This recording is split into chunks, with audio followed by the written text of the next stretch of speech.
Welcome once again. You're watching Boritzer's Bio Briefings right here, downtown Honolulu.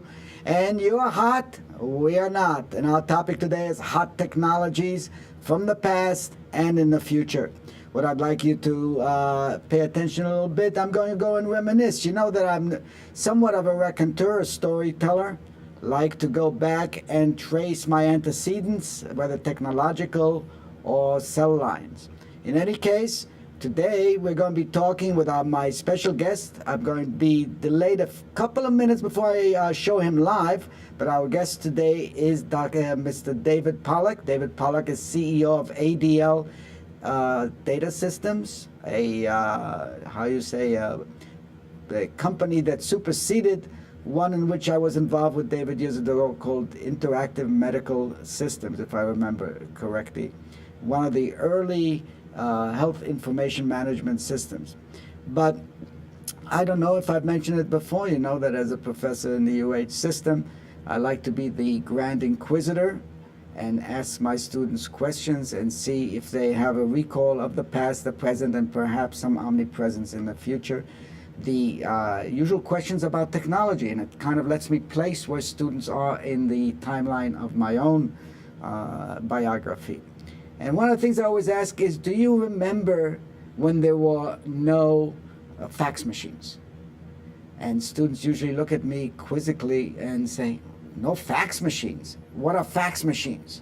So yeah, well, they are a little dated, even though they did come on the scene rather lately in the 20th century. They showed up about 1960, and the early fax machines were very interesting because you had to have a telephone modem connecting, put earpieces over it. It heard a signal, which was the forerunner of zeros and ones electronically that we're so used to on computer programming.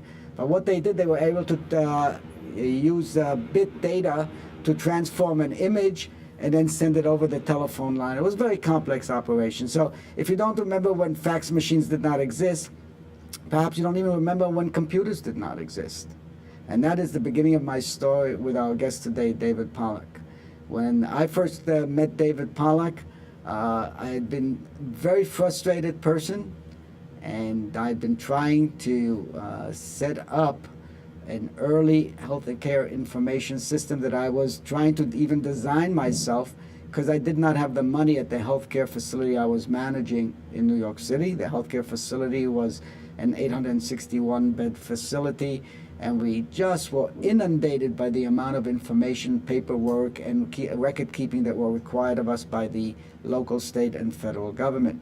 So I decided that I was going to try to use one of the big computer companies at that time. They were McDonnell Douglas, SMS Medical Systems, which all required online, also, as I mentioned with the fax machine, a modem to receive and transmit data. A very primitive operation by today's standards.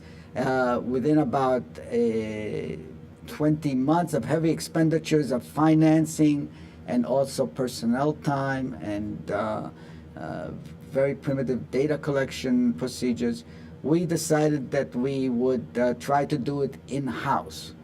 And that's where really my story rather picks up with our guest today, David Pollack. David Pollack was simultaneously trying to do the same thing on perhaps a more systematized basis, trying to serve a whole industry, at that time the New York City long-term care industry, and trying to create a standard that would eventually become the standard. But before I do that, let me introduce David Pollack. David Pollack is joining us today from his headquarters office in Hawthorne, New York. Some of you may know it as part of the snow belt for the last 2 weeks. I believe that David came in on his snowshoes today into his office, and he joins us right now. Welcome, David.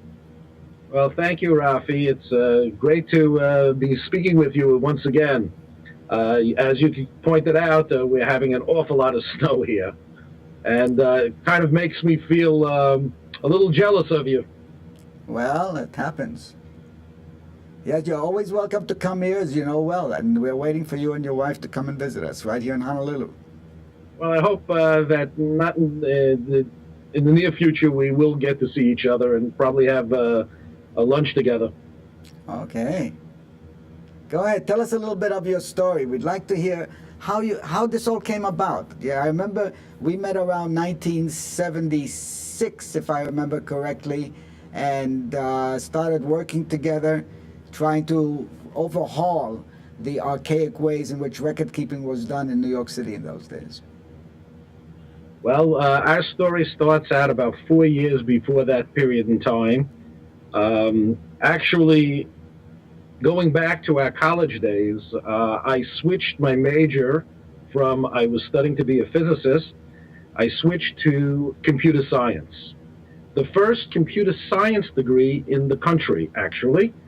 So much so that when I came home and told my father, you know, I switched majors, he said, what did you switch to? I said, computer science. He looked me in the eye and he said, are you telling me you dropped out of school? He couldn't believe it. But it was true. City College Engineering had started a new program on computer science, brought together some of the most finest computer minds in the country. Most of the people at that time were really not professors so much as they were industry scientists, people that wrote the books on computers. And so I started my journey into the world of computers. I found it to be very much, very enjoyable to myself, something that I sort of had a natural kind of proclivity, you know, toward.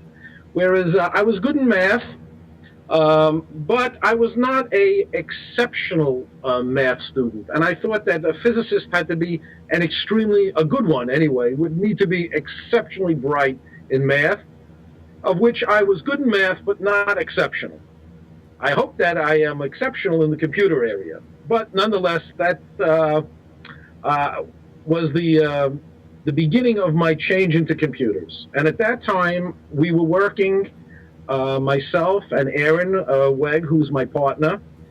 We were both in the computer science program, this newly found program, and we were both working for the City College Science Foundation, doing computer programs for the engineering professors. And one day, one of the professors comes over to me and he says, I got a job for you. You have to do me a favor. We have this friend, a doctor who owns a nursing home. He's been trying to computerize it. He's not having much success for the last couple of years. You have to go down and help him out. So these two young students took their journey down to the nursing home, where we found a doctor who owned it, very brilliant surgeon, and he was also like-minded as you, was trying to computerize his operation. He actually had bought at that time what was one of the first mini computers in the country. It cost $200,000 for a machine that's probably less than your calculator, your hand calculator. But nonetheless, we sat down and we started programming, and the next couple of years we brought up a lot of functions related to the nursing home. He was also very brilliant in figuring out systems like patient assessment systems. He was very clinically oriented, not so much accounting oriented, although the first area that we did address was the accounting, and then went on to do some clinical work. And we were doing this for a few years, and as you will find out, not much has changed in the industry. There was not that much money available for computerization. The story, by the way, hasn't changed very much. A lot more computers are needed today, and there's just not that much money for training, for equipment, for the latest equipment, for workflow changes. A lot of this stuff is done by dedicated people, pretty much working hard, almost for nothing. But nonetheless, we started this development effort, and a few years into the development effort, the doctor says, you know, I really can't afford to continue paying for all this development work, so I'd like to make you a deal. I will become your test facility, and we'll be a guinea pig, and I'll pay you some maintenance, but I can't pay you full development, and you can use the software and go out and build a company and address the industry. And at that point, we went out to sell the industry, and the response was pretty much the same across the board. That's kind of interesting, but I don't know that I really need it. And so the first year of doing business in 1977, we sold exactly no systems. And then the scandals in New York broke. And a few people went to jail. And the government decided these systems were no good. They needed better controls. So they started putting in the Uniform Chart of Accounts, which was a very detailed general ledger. They put in electronic billing, which they were asking nursing homes to submit their bills electronically so they can keep better track of it and monitor it. And as a result, all of a sudden, nursing homes were turning around and looking for systems that pretty much didn't exist outside of us and maybe one or two other projects that were working around the country. Hold that thought, David. Hold that thought. And we're going to take a break for our sponsor announcements and let you know where we are talking to and with whom. We'll be right back with our guest today, David Pollack, as the CEO of ADL Data Systems. Thank you. Castle and Cooke, Hawaii. Investing in Hawaii, creating communities, and providing for the needs of our state.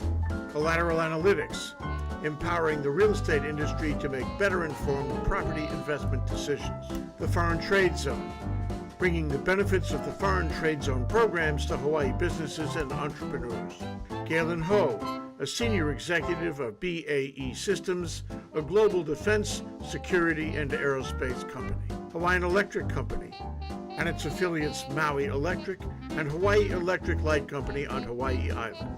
The Hawaii Energy Policy Forum, incorporating diverse perspectives to design a flexible and forward-looking energy strategy. Hawaii Energy, the state's energy and efficiency program created to help Hawaii's residents and businesses adopt a clean energy lifestyle. Hawaii Gas, helping Hawaii achieve its transition to clean energy and a better energy future. Hawaii Pacific Health, bringing technology and teamwork together to transform healthcare in Hawaii. The High Tech Development Corporation, attached to DBED, is the state's leading technology agency. The Scheidler Family Foundation, supporting educational, cultural, and charitable organizations, including ThinkTech. We're talking to our guest, David Pollack, the CEO of ADL Data Systems in New York State. And just to mention a short little anecdote of about 10 seconds, in those days, you must realize that the data and the systems were actually very large disks. Each disk was about 5 megabytes on an equipment called PDP-8s. These were the Digital Equipment Corporation. Digital Equipment is no longer in business. It was one of the mini computer makers. And I'll let Dave pick up the story from here. Okay, so in continuing the story, as scandals broke out in New York City, the government started demanding a lot more data, a lot more electronics from the nursing homes. And their accountants kind of threw their hands up in the air and said, 10,000 accounts, general ledger accounts, from 500, we need a computer. And all of a sudden, we were in the business of selling computers.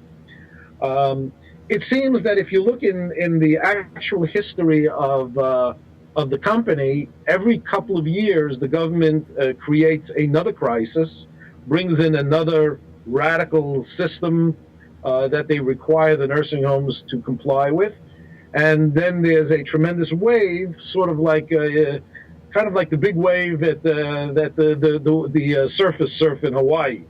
So we sort of surf that wave of technology demands, and that's how we've grown the company over the years through these technology spurts. And so that's sort of put us on the map, and that's probably approximately the year that we met when the nursing homes were beginning to start to looking for these systems and starting to buy these systems. And that's when we kind of got together. The first systems, of course, concentrated on accounting, mostly the billing, and some of the very specialized systems that nursing homes have. It's very unique to the nursing home business itself. It's not seen in almost any other businesses. And I refer to things like patient trust funds. Because the patient, or the resident, as some places like to call them, it's their home. They're not in a hospital, and they're not there for the short term. They're really there for the duration of the rest of their lives in most cases. So the nursing home has to act as their home. And sometimes it has to act as their banker, has to handle their allowance money.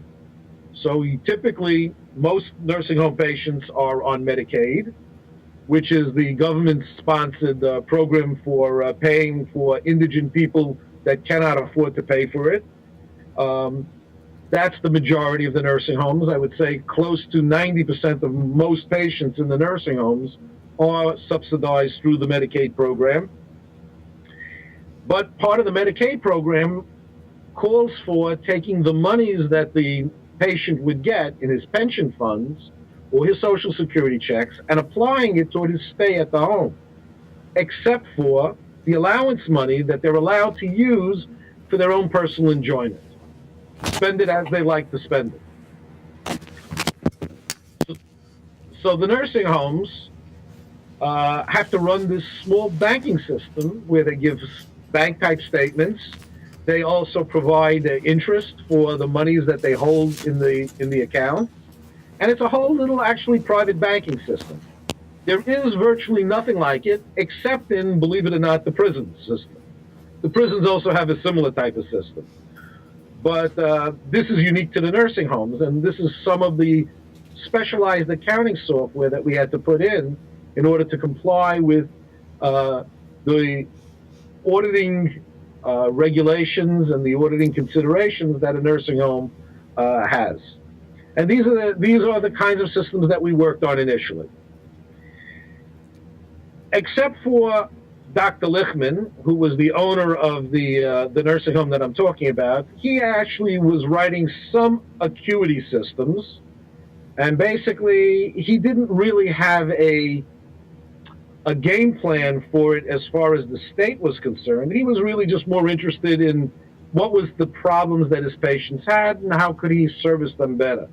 That was really the idea behind his acuity systems.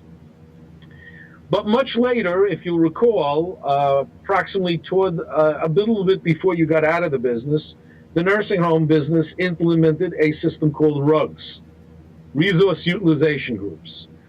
And the basic idea behind RUGs was to evaluate a patient, determine what problems he had, and from there be able to calculate what utilization of services he would need. How many nursing hours would it take to take care of him? How many aid hours? How many hours would the aides have to be dressing them and feeding them and walking them around the nursing home? So that became the forerunners of some of the systems, was the systems called RUGs, Resource Utilization. And that, the government was actually interested in that, in being able to figure out how to pay the nursing homes, basically how to reimburse them. So they were figuring out how much effort, how much money was going into taking care of a specific patient in a specific RUG group. Let me ask you a question here, David. Let me ask you a question, which really came up because, as you know, my family was also in the nursing home business at the time, and so was I. And one of the assumptions underlying this governmental concern with cost, which is a natural kind of interest of most governments, is cost control, especially when they're paying a large portion of the fare. And looking up ahead 20, 30 years, they were anticipating even more expenditures on long-term care, because obviously the care was going to get more expensive and more people would need chronic health care and care in their senior years. So when the government is looking at this, it can't obviously also want to give massive standardized care and cost supervision while giving quality care. Is there a dichotomy here, which is basically was built into your system? I don't know that there's a dichotomy. I think that to a large degree, if it's done, I guess people can use it in both directions. You know, your mother, for example, was the type of person that used it to better her patient care, control her costs, and at the same time, the state would get a controlling cost as well. Your mother always seemed to take all sides should benefit. The state should benefit, she should benefit, the patient should benefit. There are those people that take the positions and use the data for just the opposite, as you call the dichotomy. The state will use it not to pay you because, you're not delivering service, or you just didn't document correctly, or whatever it is, and they will use it for cost containment. But in general, I think personally that if reasonable people are committed to the same goals, it can be used effectively in containing costs and still within those costs assuring that the patients are getting the best service possible. I see. Well, you know what? That's an interesting point. It's not a point that's solely in the realm of healthcare. It's also in the realm of education, many other services that government subsidizes. In terms of education, the documentation is sometimes more important than the service delivered. And in healthcare, we know just from lawsuits and the fear of litigation by many physicians and insurance company that the documentation becomes even more critical. What role did this have in the development of your company, the success of your company, and the proliferation of your product throughout the industry in the country? Well, I have an interesting story about this that relates back to a particular nursing home chain that called me many, many years ago, and they wanted a quote on an electronic medical record. But I mean a full paperless electronic medical record. So my first question to them was, what do you mean by an electronic medical record? And they says, okay, wait up. And the next day, Federal Express, a folder arrived with a copy of every document that nursing home uses. The folder was 2.5 inches thick, just with the forms. They weren't filled out. They were just sample forms, 2.5 pages thick. So I called up the person and I said, I don't want to quote you. And the person says, why would you want to quote me on this project? I says, because you'll never pay for it. And the person said to me, well, we've had a good relationship all these years. I strongly advise you to quote on this system. So I said, but it's going to take me weeks just to figure out how many different systems, from assessment systems to behavior tracking to the mood of the patient. I mean, every aspect of a human being's life basically was being documented in these documents. So I sat down. It took about 4 weeks. I sent her the quote, which was a phenomenal amount of money. And I waited a couple of days and then called her and said, are you still sitting in the chair? Did you fall off the chair? She says, no, I'm still looking at this. And, we're strongly considering giving you an okay to do it. And my first question was, what changed? Why would you want to spend this kind of money when in the past no nursing home were able to spend this money? The nursing home person, the executive that I was talking to, said to me, do you know how many lawsuits we have? And I said, no, I'm your computer company, not your attorney. And they said, well, to give you an idea, currently they're coming in at the rate of 2 every week. There are 125 lawsuits that we are dealing with right now.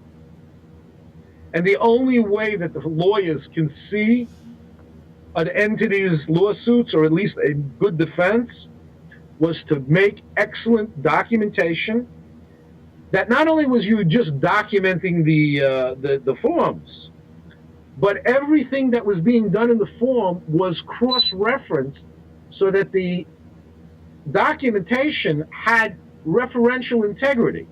In other words, if the doctor was writing one thing, the nurse better be writing the same thing or on the same issue. And not that the doctor says one thing and the nurse is saying something completely different and the physical therapist has a third opinion. Because then it looks like you're not taking care of the patient. And subsequently, any chart that you pull throughout the nursing home, not just this chain, but almost any nursing home, there are logical inconsistencies between the different people recording their subjective opinions. And part of what we had to do was to cross-reference all the data in all the forms and be able to validate that everybody was talking about the same patient and the same problems and the same level of problem. Hold this thought, David, and we'll be back in a couple of minutes right after our commercial break. I'm Hong Jiang, host for Asia in Review on Tuesdays. And I'm David Day, host for Asian Review on Thursdays. Both of us broadcast our respective shows at 4 p.m. And my topics tend to deal with questions related to environment, culture, history, and sometimes human rights. And my shows tend to be on international business, foreign policy, geopolitics, and national security. And you can watch our shows live on the ThinkTech website at thinktechhawaii.com. And you can also watch us on YouTube or Olalo. So come join us on Thursdays at 4 p.m. I'm David Day. And on Tuesdays at 4 p.m., I'm Hong Jiang. Aloha. Aloha. Once again, you're hot, and we're listening to the guru from New York talking about medical management information systems, his start, his chronology, his journey, and the obvious similarity with many other governmental finance functions, that evidence is more important than fact. And so we've got David Pollack. Please continue, David.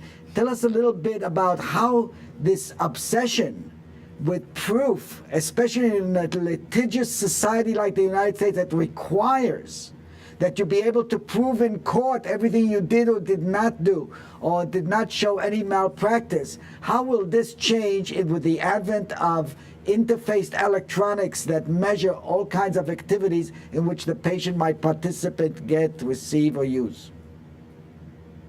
That's an excellent question, Rafi, but it requires a little clarification, because I need to give you some ground rules about documentation and procedures and what's happening in the field in general.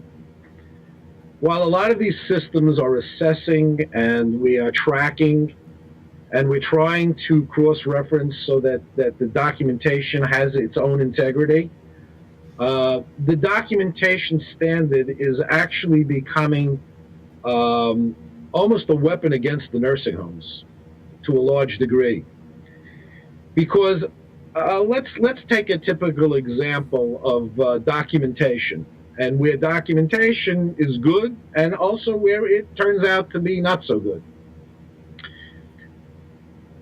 In our systems today, we have a lot of what's called, back in the days, let me digress 1 second, because I want to give you a little bit of a story, because it's related to this system as well.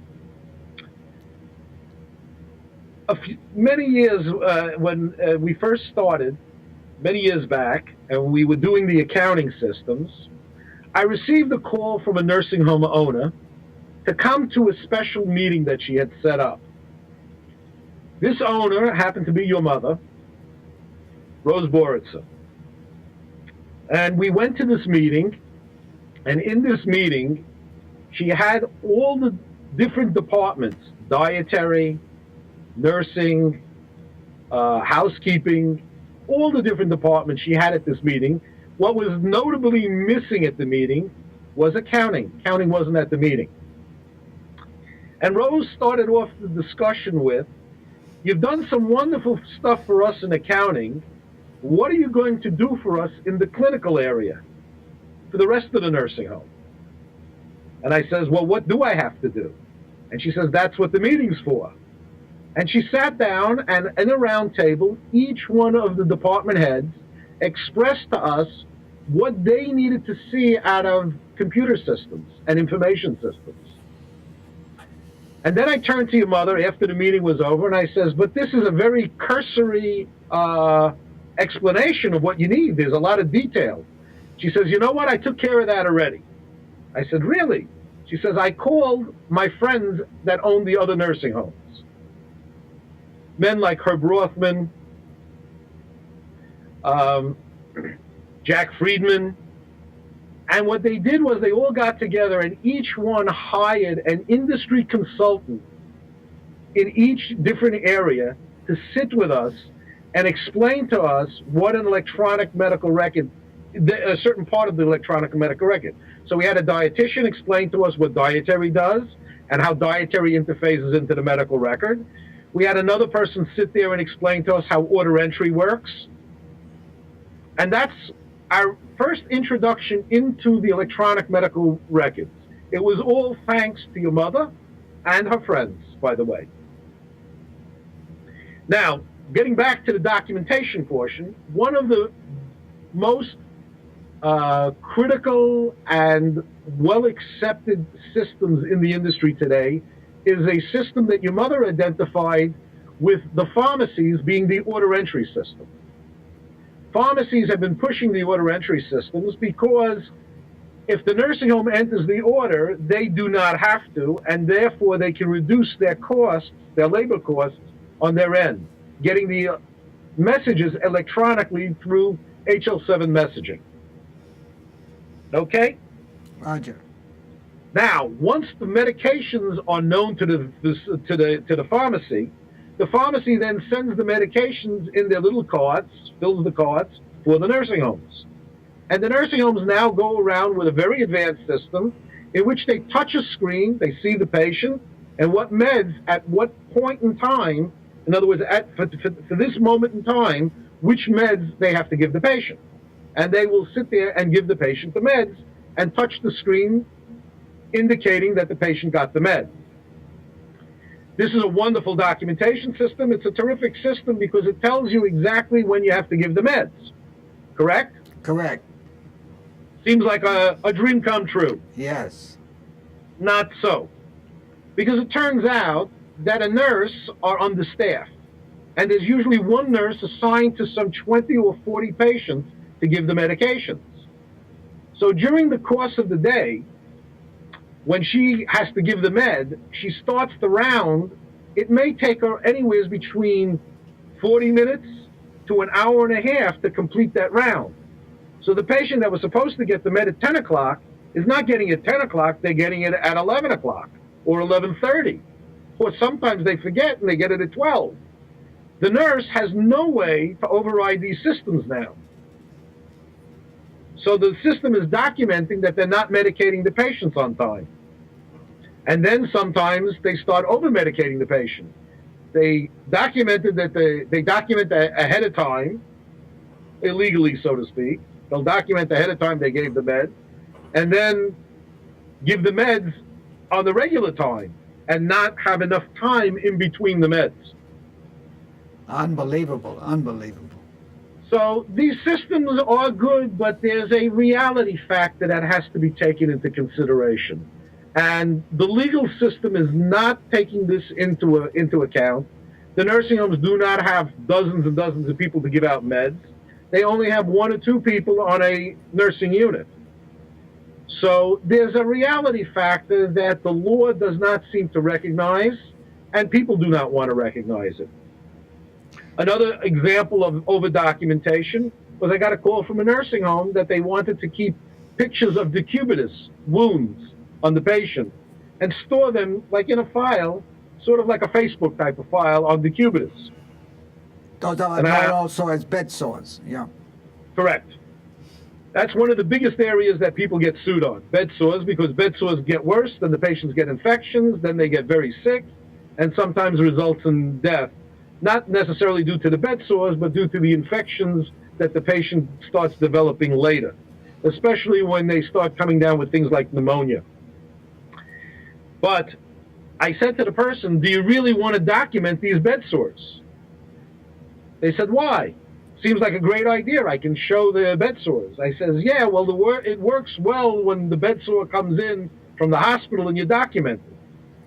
But if the bed sore develops while the patient happens to be in the facility, and sometimes these bed sores develop strictly because of the patient's condition and not really due to any miscalculation or neglect, yeah. Or neglect of the nurse. The nurse can't go around checking every couple of minutes a patient and they can't turn him over, it's very difficult. You're not going to take a person sleeping in a bed, you're not going to turn him over and wake him up. So in any event, but now you're documenting this case. So the patient came in, no decubitus.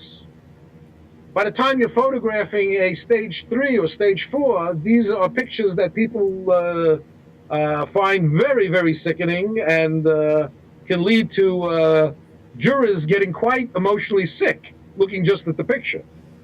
I said, do you really want to be showing the picture that you missed treating the patient and here's the result? It's better to say he had a level 4 or a level 3 than it is to sit him and show him a picture of what it really looks like. I see. So in what role do you see, what will happen as is the perhaps a direction that many services that were formerly done by professionals or paraprofessionals, what will happen when we ask patients to participate in their perhaps medical health or medicating services? What happens? How will you document that, and how will a patient be able to participate in entering into the electronic data systems this kind of information? Well, Rafi, the question really is a strong question for hospitals and the continuum of care when a patient is being has a problem like diabetes at home, and that continues now to his hospital stay. When a patient reaches the nursing home level, in today's environment, he's really quite sick, and I would say that a majority of them suffer from some level of dementia. You really can't rely on that patient to take care of himself. Perhaps in the senior living centers, you can get a little bit more of that, but even there, the patients tend to forget they took pills, when they took the pills, just how much pain they had 2 hours ago. It's becoming patient care. I'm a big advocate of patients and families being involved in the care of their loved ones. But I will tell you that in the nursing home and in the long-term business, you're not going to see, especially what's coming down in the future, very, very sick subacute type patients that are really not going to be able to take care of themselves or give you much guidance in that matter. So the families are going to have to take bigger roles. The nursing homes are going to have to be monitored much more to make sure that they are doing what what standard protocols call for. It's just a fact of life. Interestingly enough, by the way,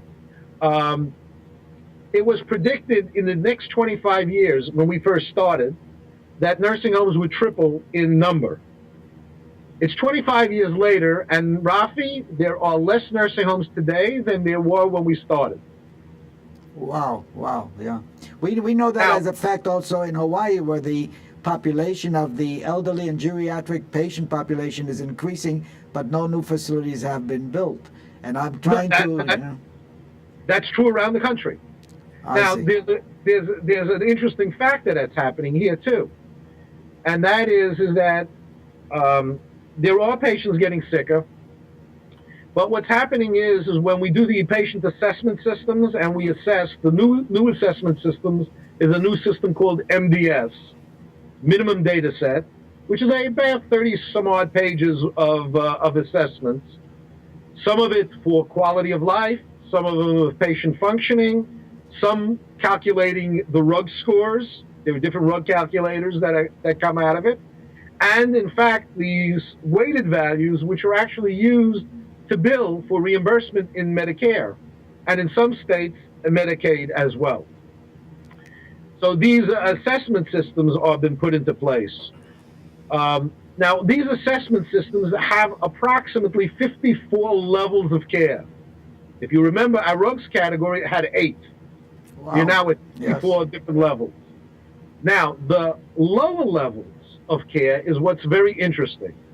Those patients that have the ability to somewhat take care of themselves and direct their care and request things and are more cognizant of their condition and their surrounding, those people have been pulled out from the nursing homes, and they now currently residents in senior living centers or assisted living. There's some 70 or 80,000 of them that have been built across the country. And those people, those entrepreneurs have been having difficulty filling the oversupply. So what they've done is offered monitoring services and assisted living services to attract those patients that normally would have gone into our healthcare nursing homes. Wow, that is unbelievable. That is unbelievable. So there's actually a lowering of the level of care, with probably much higher risk in terms of malpractice risk or ensuring the patient's welfare risk. But so will you be able to modify your services, your tracking services, your billing services, your monitoring services, medical dispensation to suit this new reality? Yeah, we do. We actually do. In other words, when we have a multi-level of care, the assisted living is a very scaled-down version of the nursing home package. Okay. It doesn't have quite that level. But you have assisted living, you have independent living, you have a whole continuum of care that you're seeing today. And this is something that I believe is a big trend. I have something that probably would shock you. Yes. Shock me. Shock me. The nursing homes in New York, mostly in the 5 boroughs and in Long Island, are running anywhere between 5 and 10% vacancy rate. Wow. Is that because of the high cost? No, that's because of the drain for the low care patients. Those low care patients are being pulled out into other areas, being taken care of at home, being taken care of through home health programs, and mostly through assisted living. So there's a whole reorganization of the geriatric healthcare delivery services. And who's taking care of the subacute hospital care, the chronically ill who may not be geriatrics? They're getting shipped out to the nursing homes. But the nursing homes have a big problem now, because now you're getting a patient with extreme high levels of care and sometimes medications that can run in the hundreds to thousands of dollars a month. If they're not careful, a nursing home can lose their shirt taking in the wrong patient. Mm-hmm, I see. Let me ask you something else. Now, one of the philosophies that's perhaps changing in the field, so to speak, is the return of the care home. It used to be apparent in many states that a family would take in perhaps 3 to 5 elderly geriatric or chronically ill patients and take care of them at home. Some states still permit this under the Long-Term Care Services Acts that are state mandated as opposed to federally mandated services. Now, we have that in Hawaii as well, this tendency. So you have a couple perhaps taking care of 5 people in a large home, each one with a separate room, and so on. What kind of services are you gearing in terms of monitoring services? Because I think that I'm loath to almost call you a healthcare management information systems company and perhaps a tracking company, perhaps keeping track of what's going on, a surveillance company. Perhaps you should get together with the security firms. I mean, is your mission being changed when you have to take care of visual and data and blood pressure monitoring and cardio monitoring? We had a show last week with Dr. Dan Davis, the founder of Eye Care Technologies, which is giving medical care via the computer and the web. Perhaps also your services have to integrate with those kind of providers and team up. Perhaps the billing has to be based on the level of services with the patient's acquiescence to receive care via the internet. Well, I'm not sure if you're talking about the patients being taken care of by couples or family.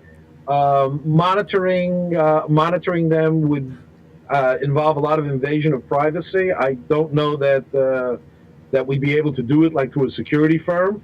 We'd probably be forced to have them fill out forms and making sure that they did it with spot checks.